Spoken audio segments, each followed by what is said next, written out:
Coming up, a former Auburn great is apparently very impressed with the Tigers' new football coach, but maybe ESPN not as impressed as it should be with Alabama. We'll talk about it all next, right here on SEC Country Live.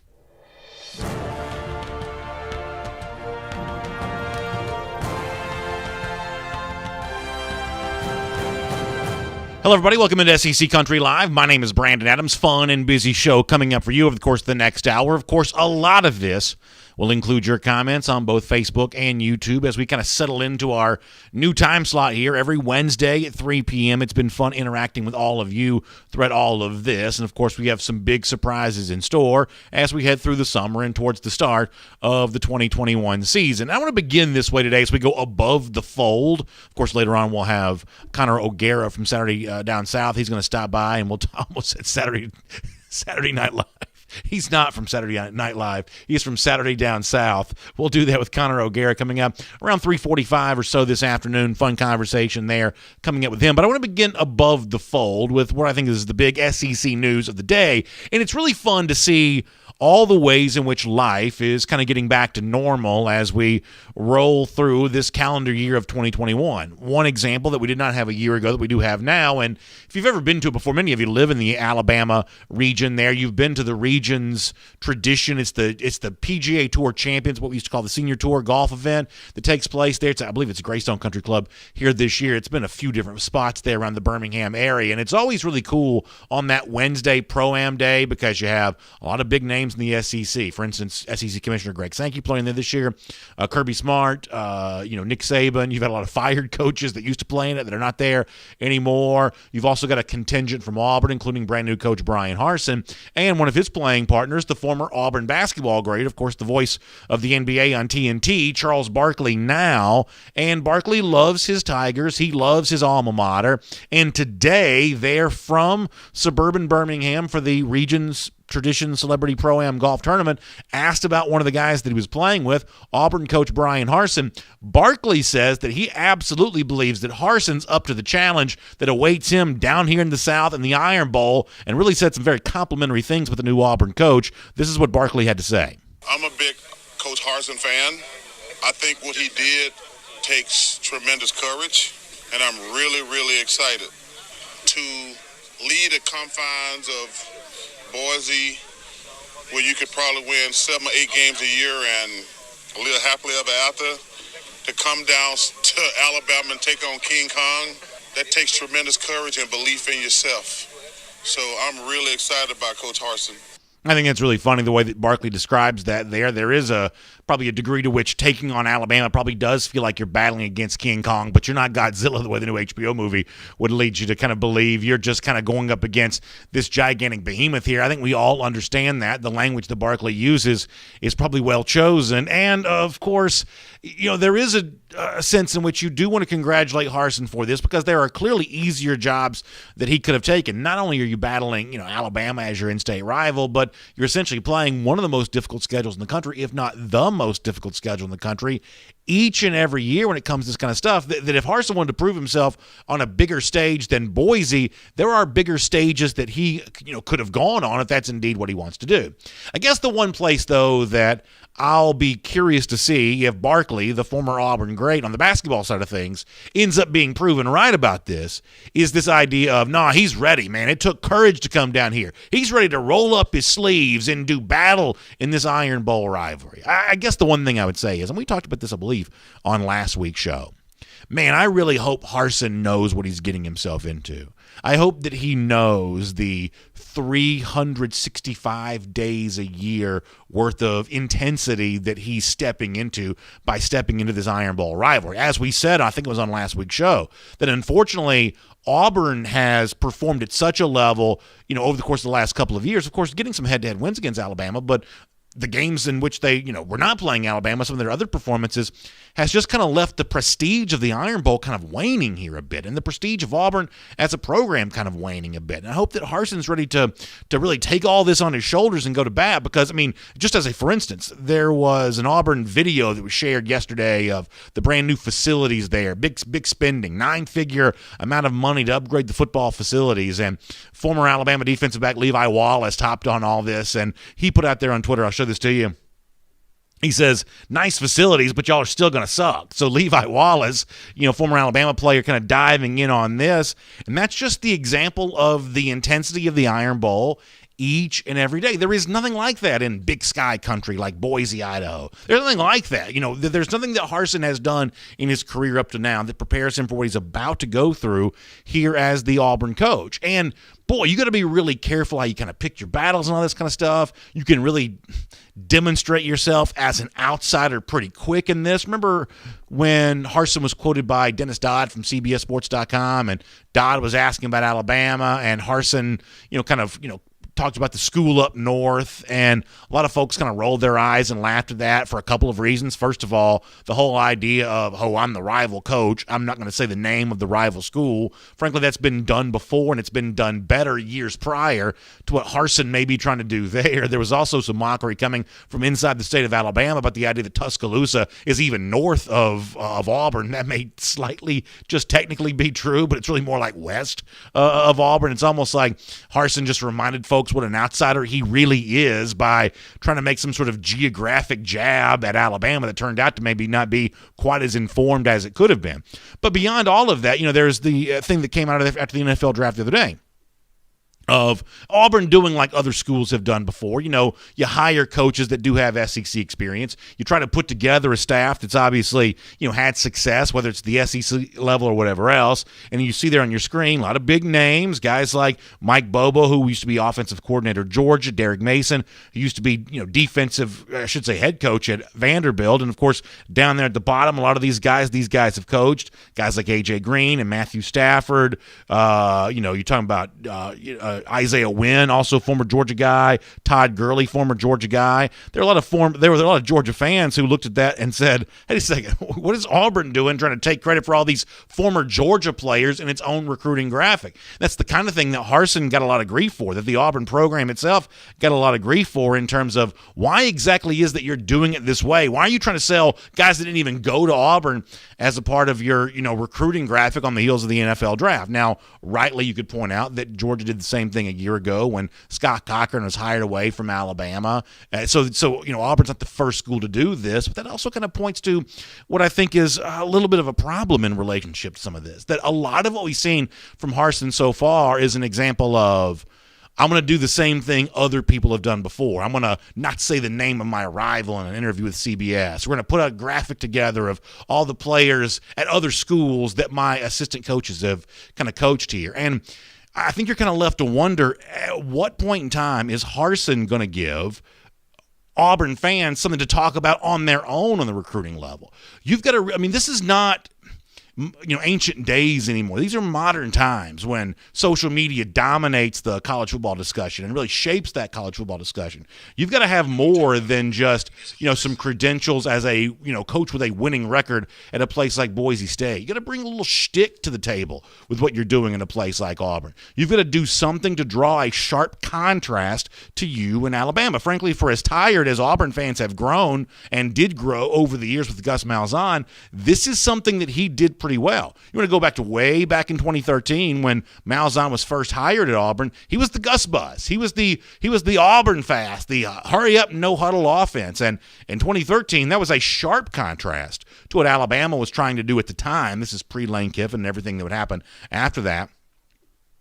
Alabama eventually kind of evolves to look more like what Auburn and much of the rest of the SEC West did. But at the time, Malzahn was clearly trying to draw a sharp contrast to what was going on there at Alabama. Brian Harsin's job is going to be to draw the same kind of contrast. In these early days, I don't know that you quite see that personality forming as of yet. It will be worth watching. It's fair to say that Charles Barkley, who loves his alma mater Auburn, thinks that Brian Harsin's going to be able to get that done, but we'll have to see how that indeed all plays out. As we roll on here on SEC Country Live, we'll continue our Above the Fold, looking at the other big stories around the SEC. Speaking of Alabama, let's stay with them for a moment. Also in suburban Birmingham today at the region's Tradition Celebrity Pro-Am, you had Alabama coach Nick Saban speaking with some of the reporters there from in and around Tuscaloosa and, of course, the Alabama area. And one of the topics that came up in the midst of that discussion is looking back on the 2020 season, given the coronavirus and the injuries and all the things that Alabama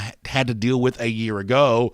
Saban was asked directly by a reporter there today, is this the most significant accomplishment you feel like you've had? Is this as important as anything that's gone on for you in terms of all you had to overcome to win this last national championship? Where does it rank for you? And if you're probably not surprised to know that Nick Saban kind of demurred, I guess is the word you're looking for here, was a little bit, humble in light of the nature of the question. This is a little bit of Nick Saban from earlier today. Regardless of what we had to do, they always seemed to do it the right way, and it helped us develop into being a pretty good team. We had really good senior leadership. We had really good leadership on the team. Had a lot of good players, and they all played well. You kind of like the casual quote there from Nick Saban of, we had a, quote, really good team a year ago. Yeah, they turned into be a pretty good team. They turned into be a national championship that scored nearly 50 points a game. So it was quite an accomplishment for Nick Saban in Alabama a year ago. But as you start thinking about what's left over in Alabama and what you do with the momentum of last year's national championship, how do you take that into the 2021 season? There are at least some doubters out there about Alabama's ability to repeat or maybe to stand alongside the very best teams outside the SEC when it comes to this upcoming season. For instance, ESPN, in updating its way too early top 25, Alabama has not been number one in that since it was first released way back in the winter, and post-spring practices with a little bit of shifting around, Alabama is still not the preseason number one team. It had been Clemson at one point in time. Clemson now dropped down to the number 4 spot, and in Clemson's place, leapfrogging ahead of Alabama, is Oklahoma. And Mark Schlabach, in writing about this for ESPN.com, in the Tide in particular, being the number 2 team, has some nice things to say about Alabama. He says, until someone knocks off the defending national champions off their perch, I'm going to go with the Crimson Tide to win the SEC once again, get back to the college football playoff, even after losing 6 first-rounders in last week's NFL draft. That's Mark Schlabach from ESPN with all of that. Now, I guess here's the point that I would bring up here for a moment. This seems like really weird logic, and I think that Schlabach is a good writer, and I love preseason top 25s and all of the debate that kind of stuff brings to the table. I'm in favor of all of that. But think about this for a moment. What ESPN's essentially saying there, Schlabach, the writer of the ESPN preseason top 25, what he's essentially saying is, I feel very good about Alabama's ability to win the SEC. I'm just not quite so sure what would happen to them in a college football playoff, or I could potentially favor a team like Clemson over Alabama, or now I could favor a team like Oklahoma over Alabama. And this is something that I think frustrates me about the college football conversation that goes on. Last week, we were all about the dominance of the SEC, how many draft picks it had, shattering its own record for total draft picks. I think something like 1 out of every 4 players taken in last week's NFL draft was taken from the SEC. The talent gap, as measured by NFL potential, has never been wider between the SEC and the rest of college football. And we're watching that thing on TV on Thursday night or going through the weekend. We're forced to acknowledge that. And yet, and by we, I mean those of us who care about college football and the narrative that's pushed by the media here in this instance. And yet, all of a sudden, you get 1 or 2 days removed from that, and this voluntary amnesia takes over again, where all of a sudden, you have serious writers, guys who I respect and have spent a lot of time in the SEC area, like Mark Schlabach, all of a sudden acting like, well, maybe Oklahoma could be better than Alabama here in 2021. I mean, what more do you need to see from Oklahoma in a college football playoff?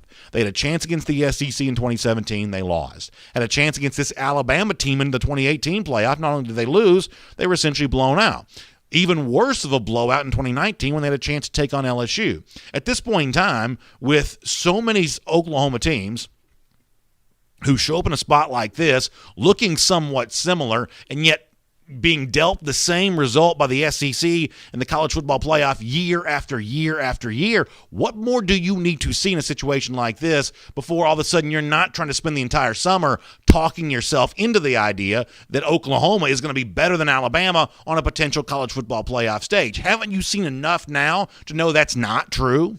Now, that's not to say that I don't think it's somewhat fair to question things related to the Crimson Tide, but my question about Alabama would be the exact opposite of what ESPN seems to want to say there. ESPN seems to want to say, hey, Alabama's a shoo-in for the SEC, but somewhat questionable as the best team in college football if they were to get to the college football playoff.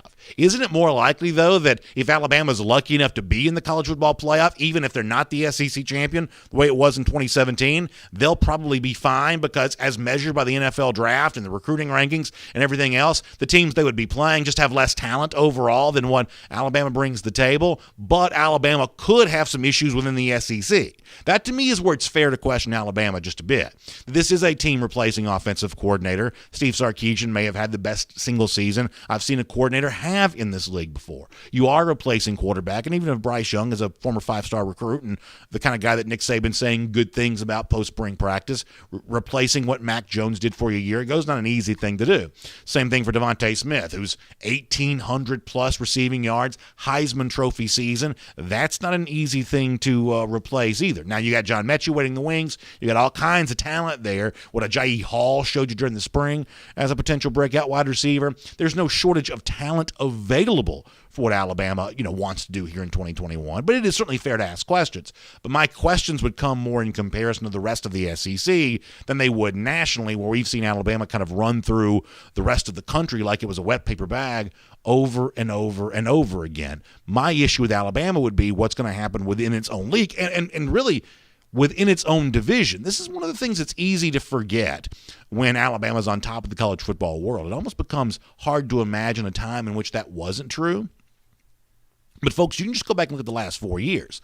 Alabama's won the national championship in 2 of the last 4 years, but they've also only won the SEC West in 2 of the last 4 years as well. We saw LSU rise up in 2019. We saw Auburn rise up in 2017. So my questions about Alabama are more about repeating in the SEC, or maybe even more specifically repeating in the SEC West. Comparing Alabama to the rest of the country, that is a comparison the Crimson Tide, I believe, will do just fine in. And that is Above the Fold here on SEC Country Live today. Don't forget, it's Connor O'Gara from Saturday Down South joining us in a few minutes' time. We'll address some of these same issues with him, and we'll give him a chance to weigh in on all of that. But before we go on and look at some of the rest of the stuff happening around the SEC here today and this week, let's give you a chance to weigh in. Starting with our Facebook comment section, we'll let folks kind of tell me what they think about the SEC here today. And, of course, it's certainly fun to have you and doing all of this with us here today. Justin Richwine says Alabama loses half the team and coaches every year. How have people not put 2 and 2 together? They're still going to be fine. And listen, I don't think anybody questions that.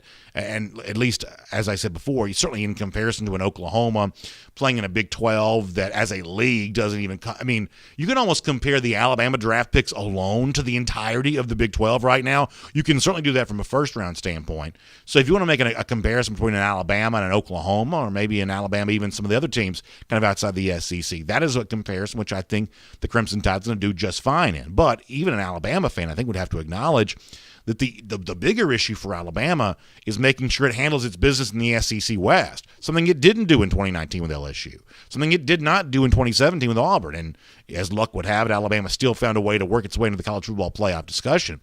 But Alabama's biggest issue is not what it does if it gets into the college football playoff. It should be fine once it gets there. Alabama's biggest issue is making sure that the potential, growing program in College Station of Texas A&M, a bounce back from LSU. Those are the things that Alabama ought to be watching the closest right now, whatever may be happening with Georgia and Athens in a potential SEC championship matchup.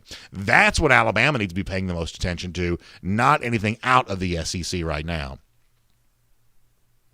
Esteban Esteves says he's an LSU fan, says it's easy to keep reloading when Nick Saban keeps recruiting over that 25 number cap. It does seem like Alabama always has available scholarships. It is kind of amazing to do that. Amazing to watch them do that. Yeah, they seem like they signed about 40 guys for the 2021 class. It certainly seemed that way. Stevie Lynn Vincent checking in to say, I can't wait to watch the Ole Miss Rebels play. Yeah, there's a lot of excitement out there about Ole Miss right now and what Matt Corral might be able to do in a Lane Kiffin offense. Some of that we saw at the Grove Bowl not too long ago. There's a lot of energy around that Ole Miss program right now. Let's get a few more comments here on Facebook. We'll also check in over here on the YouTube side of things there as well. Jacob O'Neill, great to see you as part of the discussion there today. Christy Hardy, good to see you checking in as a part of our discussion there as well. Moose Thames, good to see you checking in there too.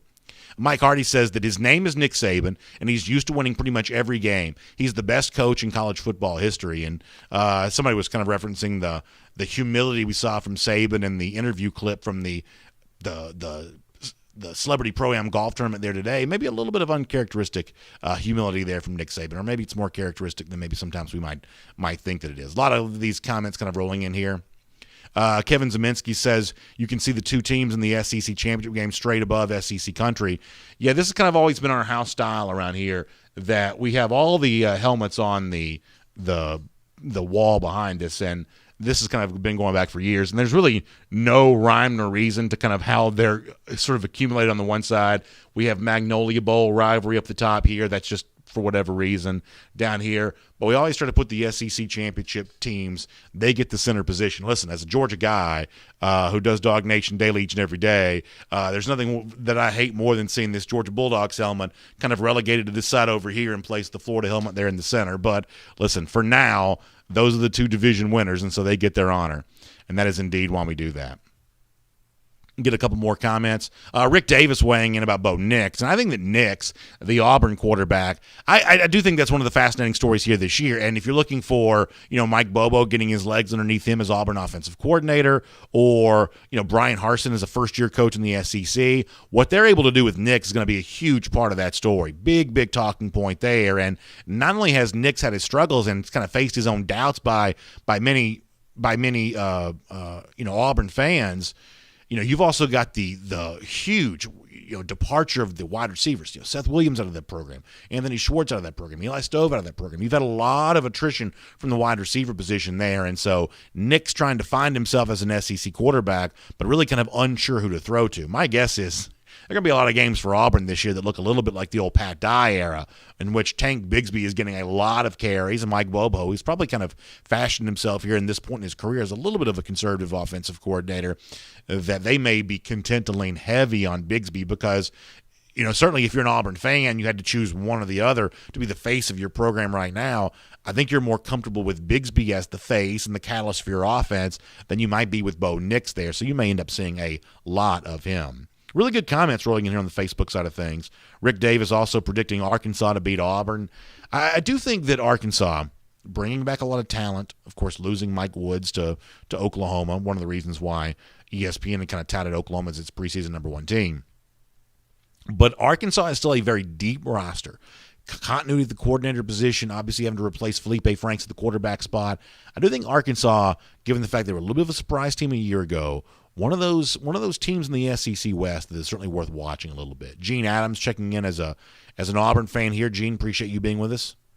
Tim Glover says Auburn's always going to be a little brother there, so that's always kind of fun to see. Mike Hardy says, how about informing your new coach about how to win in the SEC? He's going to need some help. A little bit of a reference there to a Charles Barkley. So fun comments. We'll continue to do that on the program here today, including checking in on the YouTube side of things here in just a moment. Also, it's Connor O'Gara from Saturday Down South coming up in a few minutes, too. I'll say one more thing about Alabama. Big news for the Crimson Tide program there as well, bringing in Jameson Williams from an Ohio State wide receiver. And this is an example of something that Alabama's just really able to do. Williams leaves Ohio State, and the conventional wisdom is Ohio State is as deep as virtually any team in the country when it comes to the receiver position. And, for instance, a former big-time recruit like Julian Fleming is not playing very much right there. Chris Olave's decision to come back to Ohio State kind of really created a little bit of a logjam, and there was a lot of belief amongst the college football world that you wouldn't be able to keep all those receivers, and Jameson Williams kind of the first to say, hey, this is too crowded for me, let me go somewhere else.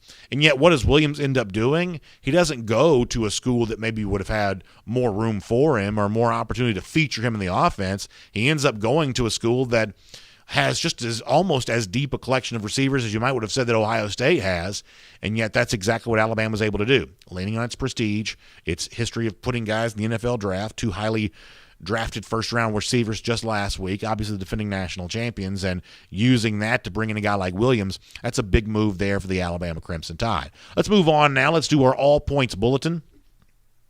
as we look here at certain spots around the SEC and the conversation that's ongoing for some of the SEC teams there. Let me begin in Athens, Georgia, where it was interesting to see Jason McIntyre from Fox Sports talking about JT Daniels as his number 1 overall pick in a mock draft that he put up on foxsports.com here this week. And I think that, and I speak to Georgia fans every single day as a part of Dog Nation Daily, a show that I do, very similar video podcast style thing here. Yeah, take a look at the quarterbacks that Fox has going in the first round of the upcoming NFL draft in 2022, with Daniels' name right there at the top, ahead of Desmond Ridder from Cincinnati, Spencer Rattler from Oklahoma, Sam Howell from North Carolina, Jaden Daniels from Arizona State, Carson Strong from Nevada, Keaton Slovis, the guy that ended up replacing Daniels at USC, also making in there, according to Jason McIntyre. What's interesting is that's 7 names right there, but that's not even including the name of Malik Willis, who obviously a lot of SEC fans know well as the former Auburn quarterback who now at Liberty and putting up big numbers. He's gotten a lot of love lately from a lot of these early mock drafts there as well, so you could have almost made room for an 8th quarterback if you want to include Willis from Liberty, and maybe that's what McIntyre should have done there. But JT Daniels is number 1 overall. Here's what I can tell those of you that are not Georgia fans in relationship to all this. The reaction to some Georgia fans about this might be a little different than you think that it is, in that Georgia fans remember that it was less than a year ago, it was August of last year, that Jamie Newman had 12-1 odds to win the Heisman Trophy. He had the 6th best odds of anybody to win the Heisman Trophy just as recently as August of last year. Same odds as Mac Jones there at that particular time. So, and there's a million reasons why Jamie Newman and JT Daniels are very different as prospects. Newman we only saw for a brief window of time at Wake Forest. JT Daniels we'd seen for a full year at USC, and we got to also see him for 4 games there at Georgia a year ago. So there's reason to believe that the situation for Daniels is a little more firm and a little more substantial than maybe what it would have been for Newman coming into last year. But we've seen Georgia quarterbacks kind of be given some hype before. Is it unfair then to give this level of hype to JT Daniels? Maybe number 1 overall is a little bit of a stretch here, but in terms of being a potential first-round pick, I don't think that's a stretch for Daniels whatsoever. However, the one thing, and I talked about this week on my show, Dog Nation Daily, talking Georgia football, the one thing that you do need to see more of from Daniels, if you use that 4-game sample size as a little bit of a predictor of what he might be able to do over the course of a full long-haul season. And even if you give him the 15 games, let's say that Georgia plays the national championship, the completion percentage for Daniels looks pretty good against SEC-only competition plus Cincinnati a year ago. The yards per attempt number was over 10. That's a really good yards per attempt number. The total passing yards, if you use what he did last year for those 4 games and extrapolate that over the course of 15, you get a pretty nice passing yards number there as well.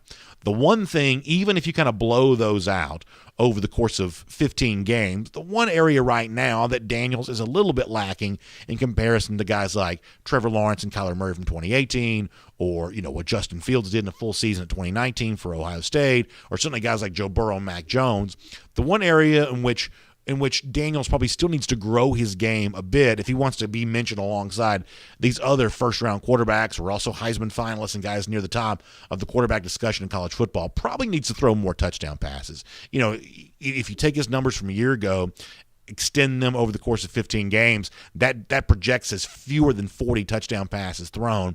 And 40 may be a little bit of a magic number there. We saw Joe Burrow, obviously, there was 60 a couple of years ago, which is just a stupid number for LSU. But more touchdown passes for JT Daniels, if he wants to be a part of that conversation, a true, legitimate first-round pick, that's probably the area in which he still needs to grow his game there just a bit. Let's head to Knoxville, Tennessee now. That's part of our all-points bulletin here there as well. I'm talking about some big news for the Tennessee program. And this is a program that could use some good news. Looks like they may be getting it here in terms of Juwan Mitchell, a guy that actually put up some numbers last year as a linebacker playing for Texas. Had more than 60 tackles, had 4.5 tackles for loss, was really one of the centerpieces of the Longhorns defense a year ago. But he's looking for a new home, maybe an expanded opportunity. And he's put it out there on Twitter this week that he's looking forward to being in Knoxville, Tennessee. Let me show you what Juwan Mitchell had to say about on Twitter about that. Mitchell kind of saying that he's excited about playing in front of 103,000 people each and every week there in Knoxville. And obviously we know that Tennessee listen, they've got open scholarships available. They've got, 5 guys suspended right now, although there is some reason to believe, I guess, that Keaton Salter may, be back active again with the Tennessee program after not too much longer, able to kind of go through some summer workouts, things like that. But you've had big names in the transfer portal. I guess plenty of rumors out there that a Henry To'oTo'o is on his way to an Ohio State or an Alabama. We've already found out that Quavaris Crouch is on his way to Michigan State. There is a lot of attrition off that Tennessee roster from a year ago. But this some good news in the fact that Mitchell comes in with some stats. This is a guy who I think that has kind of shown you he can play the college game, can do some things for you, and certainly he'll have a chance to do that for the Vols. I think here's the real challenge if you're Josh Heupel and you're looking at kind of year one of your tenure there in Knoxville. You got 2 jobs, and they're not necessarily the same job. On the one hand, you've got to make sure that you do something to keep from being embarrassing in the field this year. This is a Vols program, after all, that lost a game to Georgia State not too long ago. This is a program that's been embarrassed before. They don't want to be embarrassed again like that. So you got to be careful that you don't get embarrassed, and bringing in a guy like Mitchell prevents that from happening. But simultaneous to that, you've also got to kind of build for the long haul there as well. You got to find young guys who you're recruiting out of high school that you can also develop and try to make as part of the nucleus of your program going forward. And so, sometimes the presence of some of these transfers makes it a little harder to kind of, work with some of the younger players you have. But if you're Tennessee, you got to be able to do both. It is not going to be an easy job for Josh Heupel this year. I mentioned the challenge awaiting Brian Harsin at Auburn earlier in the show because of the daunting schedule and the pressure from Alabama as an in-state rival. Don't forget, Tennessee fans going to view Alabama as their biggest rival too. Third Saturday in October is a part of SEC history. And obviously it's been frankly, Auburn's had loads more success against Alabama than Tennessee has had for years and years and years.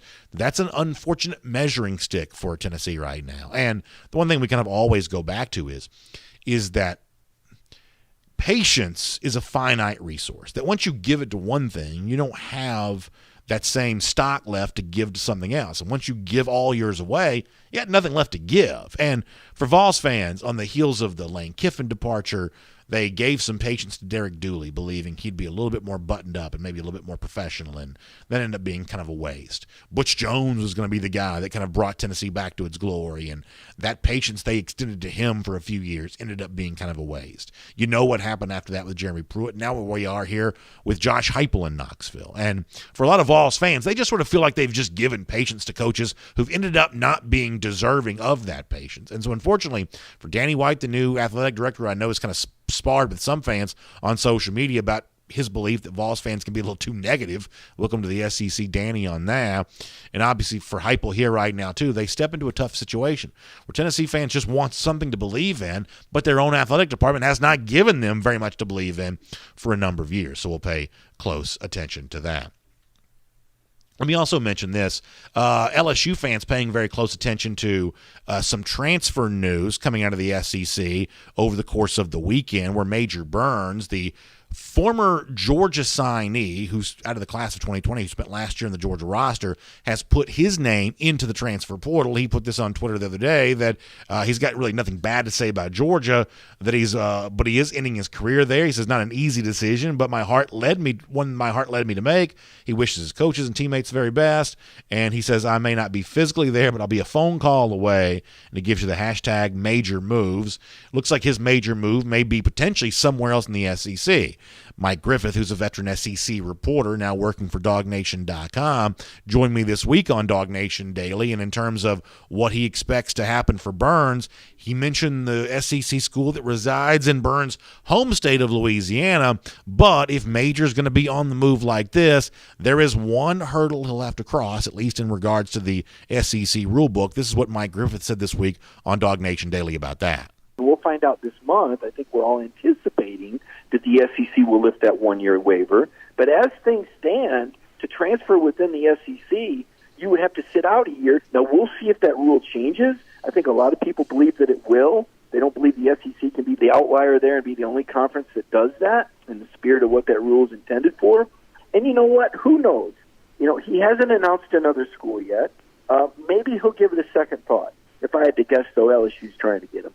I think that's really interesting, and obviously it would be easy to assume that Burns might be looking to go back to the state of Louisiana, the SEC school there in his home state. Of course, he's one-time, LSU, a recruiting target as it is. So this is a guy that already had a little bit of a recruiting relationship with LSU before all of this. Maybe that's where he's going to end up going. Maybe that's what he'll end up doing. I know the Tigers fans will be paying close attention to that. But beyond that, it is fair to point out that as we kind of head into this new world where the one-time transfer rule has been adopted by the NCAA within the SEC for now, the league's rule still supersedes all of that. That the ban on immediate eligibility for intra-conference transfers, that still exists for right now. I got to tell you something. Now I'm a little bit of an old head on stuff like this, and I'm probably not with the modern trend on this.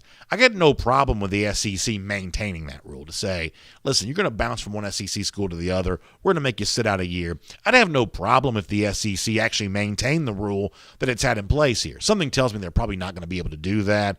It's just kind of hard to swim against the tide of so much of the rest of college football.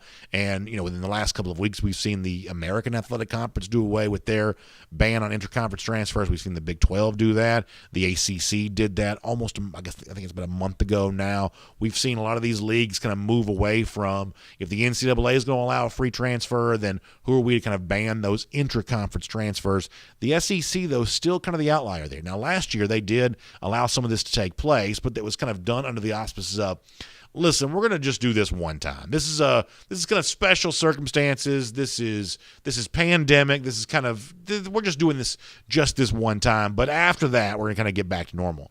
I think anybody who's ever been a parent knows that once you kind of give in and do something just one time, you better be prepared to do that every single time moving forward, because you've kind of gone back on your principles or your rules or whatever else. And my guess is, since the SEC caved on this a year ago, they're about to cave on that in for every transfer that's about to take place here right now, too. And it's not just Burns who this impacts. You've got, Jay Hardy leaving Auburn. A lot of folks wonder if other SEC teams would be interested in that. You've got defensive back who just left Missouri. Their SEC team's kind of thought to be in on that recruitment there as well. For a lot of these guys, if you choose an SEC school the first time around, it's because you like the prestige of the league. And so therefore, if you find out that school's not quite for you, for a lot of these guys, think about a Rick Gilbert, who at one point in time was considering leaving LSU. Seems like now he might not do that. But when he initially announced his transfer, he wanted to go to Florida. That for these guys that think the SEC is the best place for them, if their first school doesn't work out, for many of these guys, their next best choice, their second choice, will be an SEC school there as well. So this is one worth watching, not in terms of what happens for Major Burns so much as it is just in terms of, how much of the transfer portal activity, and it's going to be a very busy portal over the course of the next few months, how much of that ends up involving guys leaving one SEC school, hopping to another, and then hoping for immediate eligibility as they do that. We'll talk about this, I'm sure, a lot in the weeks to come. Before we get Connor O'Gara, though, from Saturday Down South, want to jump over here and get a few more comments. I'll do some YouTube comments. We'll get some Facebook reaction here on that a little bit there, too. And G. Grace Bama boy, Jay Shibe's going to talk about Tua Tagovailoa a little bit. And obviously, I think the jury is still out for him as Miami Dolphins quarterback. But it is really pretty remarkable the way in which the legacy of Alabama quarterbacks, I think now is way different than you thought it would be. I think at one point in time, we probably thought that Tua Tagovailoa would kind of go down as one of the all-time greats in the SEC. And I think now, how could you not say this? His Alabama legacy is probably less than Mac Jones, is it not? Maybe Alabama fans could kind of tell me different on that, but I'm sort of, I guess, of the assumption that we're probably talking about a guy in Jones who has a more substantial Alabama legacy than what Tua Tagovailoa might have right now. Brent Hickman weighing in on the conversation there as well. That's nice to be able to see that. SEC Dog checking in here. Pretty good debate. Looks like going on with quarterbacks over here on the YouTube comment section. That's always kind of a fun thing to see the fans kind of going back and forth and sharing their thoughts. Jay Shipes mocks me for my what he calls my love of Texas A&M. I have kind of talked up Texas A&M as a possible winner of the SEC West, so I get a little bit of mockery for that every now and then. Let me pop back over to Facebook here real quick. We'll take a few more comments over here, then we'll talk to Connor O'Gara from Saturday Down South there as well. Rich Olenek weighing in on the transfer there of Major Burns. Obviously, a lot of LSU fans kind of paying close attention to that.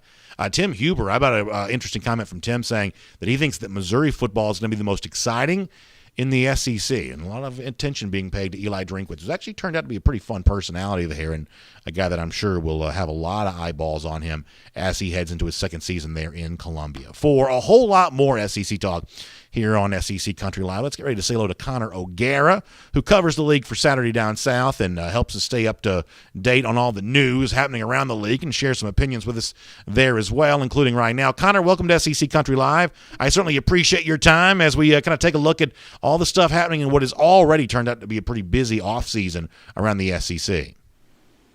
Yeah, they say May is the slow month in the college football calendar, and I'm not really feeling that way. I feel like there's still plenty going on right now, and, you know, even some of the way too early mock draft stuff, and we're talking playoff expansion, and it just seems like there's still a lot going on, and transfer portal definitely has something to do with that, but never a dull moment in the SEC. Let me go back to where I started the show today, and of course you guys at Saturday Down South had the story of Charles Barkley making the appearance at the Celebrity Pro-Am there outside of Birmingham today, talking about his new football coach there at Auburn, Brian Harsin. It seems like Barkley is pretty excited about the role that Harsin's going to play in this Iron Bowl rivalry right now, and I guess if you're an Auburn fan, you like the idea of Barkley saying that. But here's my question about Harsin. We know that he's a winning coach, right? I mean, he's won a lot of games at Boise State. He's, you know, a fairly proven head coach. Boise's obviously playing at a pretty high level there at the Group of 5 level. But from a personality standpoint and the ability to distinguish himself as something different from what Nick Saban and Alabama have going on, do you think that Brian Harsin's going to have a big enough personality to survive in a league where it seems like the coaches have to have a little bit of shtick to go along with their on-field coaching ability? I think Brian Harsin's biggest weapon that he has working in his favor is that he's a little bit different in that the way that he talks to people. I think he's a little bit more disciplinarian, but like in a good way, in a way that kind of appeals to this generation of kids. That's what I've heard so far out of Auburn's camp, is that he doesn't put up with stuff in the same way that Gus Malzahn might have. And that's not to say that Gus Malzahn was a pushover or anything like that, but just his attitude overall has been really well received. And it's different when you haven't played any games, right? I mean, we need to see how he's going to handle the fishbowl that is Auburn when you're not winning big-time games. How does he handle if you lose to Georgia? How do you handle potentially losing to LSU? Ironically enough, they start SEC play with both of those two teams. We're going to find out a lot about Brian Harsin based on the first half of that schedule, which in my opinion is as difficult as any first half that any team has in all of college football when you consider they have to go to Penn State as well.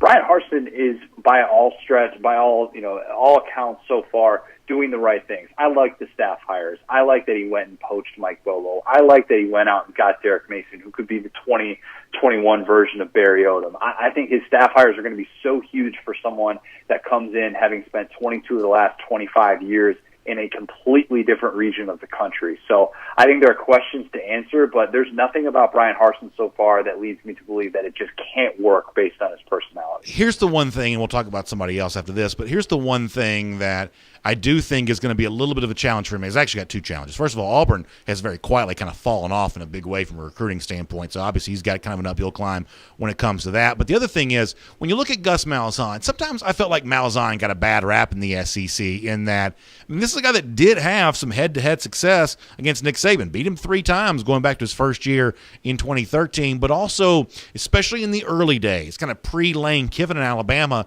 did a good job of distinguishing himself as something different than what was happening at Tuscaloosa. Now, eventually Alabama kind of copied that and kind of took it to the next level in terms of their own high-powered offense and playing fast and everything else. But in the early days, it was Gus Bus and Auburn fast and hurry up, no huddle, and there was a clear differentiation of if you come to Auburn, you're going to get something different than Nick Saban serving you up at Alabama. I haven't quite in the early days here seen that language come to fruition for Harsin, and obviously playing games makes it a little bit easier to kind of draw up that message, but boy, it doesn't really seem like you're getting much of a signal boost right now in terms of what Auburn's going to try to do to distinguish and differentiate themselves from obviously their very well established in-state rival. And maybe the way that they established themselves is different. As Georgia fans know, Mike Bobo made some interesting comments last year going into the season about the hurry up offense and how that was potentially hurting the sport. And then you see the drive like what they had at the end of the Florida game when he was in South Carolina, and you're like, oh my gosh, you need the hurry-up offense in the worst way possible right now. So maybe that's the way they differentiate themselves, by slowing things down. We know that Bo Nix is going to be going under center a little bit more this year, which is a crazy thought in and of itself. But I think that winning and the way that you handle winning and success is going to determine really what you are in this league, right? I think that some people handle it so well and some people can build on it. And then, you look at a place like Kentucky with Mark Stoops, and he's really established his identity there. And now you know what to expect, and you know the type of player that he's going to recruit and he's going to go after. It's going to take a lot of time for Brian Harsin to be able to figure that out. But I'm going to give him a little bit of a pass in year one, just because I think the division is going to be kind of all over the place, and it's going to be really, really difficult just to be a winning team in the SEC West in 2021. Totally agree about the SEC West. I'm amazed at how deep it looks to be on paper, and that kind of brings me to Alabama here. And I think the one thing that can become kind of hard to remember in a time in which Alabama's on top, it sort of just becomes easy to imagine that's kind of always been true. Connor, as you're aware of, but maybe we haven't spent enough time thinking about this, Bama's only won the SEC West twice in the last 4 years. That there have been multiple times over the course of these last recent years in which teams have found a way to beat Alabama. Now, one of those years they still won the national championship, but it has not been an easy cakewalk for Bama in the SEC West. When I have a guest like yourself on the show, I end up asking everyone, I mean, do you see, a resurgent LSU or a kind of, work in progress Texas A&M? Do you see a real threat to Bama in the SEC West right now? And how fair is it to question Alabama trying to repeat as a national champion here? Texas A&M is the team that I have the biggest question about, because if you look at the way that it has played out in the first 3 years of the Jimbo Fisher era, they have not had a prayer in stopping that passing game. A&M has just had no chance whatsoever. And could this year finally set up to where now A&M has actually a lot of experience in the passing game and what they bring back in the secondary, rather, and Alabama, on the other hand, is going to be very new look in what they're trying to do with throwing the football. I'm not totally sold on John Mechie as the next great Alabama receiver. I don't think he's quite in that category of those top four guys who have come before him. And I know Jai Hall blew up the spring game, and everybody's all excited about him, but I think that's a little bit tougher to do as a year one guy in the SEC. So if A&M can do that, I think Haynes King is also the ultimate X factor in the SEC, and what he is going to be able to bring to the table as a guy who just has this off-the-charts athleticism, can stretch the field. They have 9 of 11 guys who caught a pass last year that are back. That doesn't even include Baylor Cupp, the former number 1 overall tight end, who has just been injury-bitten the last couple of years. So can A&M be that team? I think it's possible. I absolutely think it's possible. They're the type of team that has now enough talent to where if Alabama doesn't have its best day, that's a team that can absolutely trip them up. I want to ask you about Georgia before I let you go, but let me just kind of follow up on this here very quick, because I think you bring up a lot of good points. The other thing I would add to this is, and this is the one thing I don't think comes up enough in these Bama preseason discussions, you can make a case that Steve Sarkisian was as good a play caller in the SEC as we saw and have seen, but based on what he did with Mac Jones, who no one would have thought could have had that kind of season, and Devontae Smith, who no one could have expected to have the kind of season that he had. And I know that you replace Sarkisian with Bill O'Brien, who's been an NFL head coach. I get all of that. But we saw for LSU in 2020 that getting rid of Joe Brady, sometimes not quite so easy to just kind of move on from that. I'm not quite so sure there isn't a little bit of a hiccup just in the idea of replacing Sarkisian, who I thought proved himself to be invaluable as Alabama's play caller a year ago. Yeah, the O'Brien thing that fascinates me is that this is the first time in probably a decade in his career where he is going to a place and he is having to adjust to their surroundings. Mm-hmm. He is having to adopt his game to Alabama's offense, and it's his job to put those tweaks in there. That's what Steve Sarkisian did at an all-world level when he took over. Can Bill O'Brien do that and sort of be like, hey, this is the way that Alabama does things. I need to put my tweaks on here. I think we're going to see a lot more of these 2 tight end sets. I'm really excited to see what Jaleel Billingsley, Cameron Latu, who's been just a star during spring camp, what they're going to be able to do. And Bryce Young, of course, can he do some of the things that we saw from Deshaun Watson early in his NFL career? I think that's very much on the table. The O'Brien thing, though, it is fascinating, and replacing Steve Sarkisian is not easy, but the point about about Brady is one that's worth remembering because it's just not always such a seamless transition. All right, last thing for you. JT Daniels, obviously one of the pivotal figures for the SEC for this upcoming season there as well. And on the one hand, it seems reasonable to expect big season from him. He showed you some nice things at the end of last year. He's obviously a former 5-star recruit, kind of has all that going for him. You've seen him show up in these mock drafts. I think Fox Sports had him number 1 overall a few days ago. But on the other hand, there are a lot of non-Georgia fans who are going to say, this same conversation was going on with Jamie Newman a year ago and with Jake Fromm before that. There's been kind of this wait and see for this Georgia quarterback to emerge now for a few years. So my question for you is how fair do you think the hype is for Daniels and the Georgia offense right now, given the fact this is kind of that final piece for Georgia to put together here? Well, the Newman thing, if Jamie Newman actually plays football, we could have that could have been totally legit talking about him as a first-round guy. I mean, he didn't play football. He went straight to the NFL. We didn't get to see him answer these questions. JT Daniels is in a much different spot, and as long as he's out there playing and in Todd Monken's offense, he has the best chance of any SEC quarterback to finish as the first-team guy at season's end. If you're asking me who deserves to be the preseason guy, I'd probably give it to Matt Corral just because of a bigger sample size. But I think that JT Daniels and all the stuff that you've heard about throughout him in spring camp, is just that he has the attention to detail that you need to play that position at a high level. And he's not perfect yet. The intermediate passing game needs to be figured out a little bit, but you just love the upside of what he can do to stretch the field. And now with Todd Monken at the controls of this offense, we're going to see what it looks like when somebody actually is able to physically make all of those throws. And JT Daniels down the stretch did that last year. I'm buying the hype. I'm a believer, even though I think that he does have his issues that he needs to work through. I don't think that this is a repeat of what we saw last year with Jamie Newman, and I think that Georgia fans have every right to be excited about this. Connor, I know you've got a lot of stuff going on, including your own podcast there as well. So Connor O'Gara, Saturday Down South, tell folks how they can find more of you online. Yes, Saturday Down South podcast. We're doing once a week during the off season, so probably twice a week during the year. And then Saturday Football newsletter is such a great place to get all your news. We do headlines from all across college football. It's not just SaturdayDownSouth.com content. So Saturday.football, and you get our newsletter emailed to you. Maybe if you're not big on social media, great place to go do it. That's great stuff. Connor, thanks for your time. Look forward to hopefully getting a chance to speak to you soon. Absolutely. Appreciate it. Good stuff there. Connor O'Gara, Saturday Down South, very provocative conversation. I do want to read a comment we got here on Facebook.